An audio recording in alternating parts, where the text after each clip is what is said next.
నేను బ్రతుకు దినములన్నీయు కృపాక్షేమములే నా వెంట వచ్చును. చిరకాలము యెహోవా మందిరములో నేను నివాసము చేసేదను.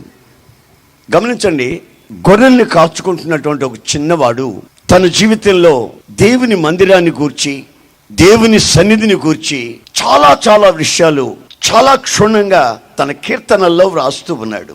ఒకసారి ఈ చిన్నవాడు దావీదు దేవుని మందిరం దగ్గరికి వెళ్ళాడు. అక్కడ ఒక బలిపీఠం. ఆ బలిపీఠం దగ్గరికి వెళ్ళి చూస్తే ఆ బలిపీఠం కింద నుంచి ఒక పిచ్చుక అలా వెళ్ళిపోతుంది. బలిపీఠం కింద ఏమిటి, పిచ్చుకుండడం ఏమిటి అని అలా తొంగి చూస్తే అక్కడ పిచ్చుకల గూళ్ళు కనిపించాయి.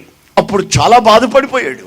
నేను ఎక్కడెక్కడనో నివసిస్తూ ఉన్నాను, ఈ పిచ్చుకలకి బలిపీఠం క్రింద గూడు దొరికింది కదా, మరి నాకలా గూడు దొరికితే ఎంత బాగుంటుంది అని ఆశపడ్డాడు.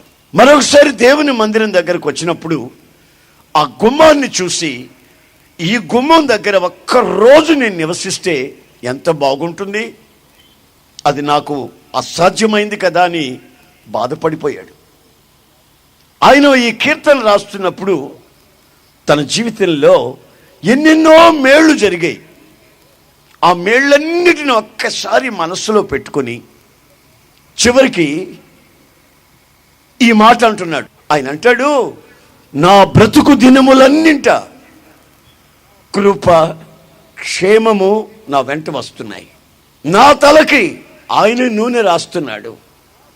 నా శత్రువుల ఎదుట నాకు భోజనాన్ని సిద్ధపరుస్తున్నాడు.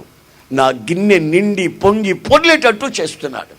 ఇన్ని మేళ్ళు నాకు చేస్తున్నటువంటి నా దేవునికి నేనేమి చెల్లించాలి అని ఒక తీర్మానం చేస్తున్నాడు. ఏమిటి ఆ తీర్మానం అంటే, చిరకాలము ఆయన మందిరములో నేను ఉంటాను.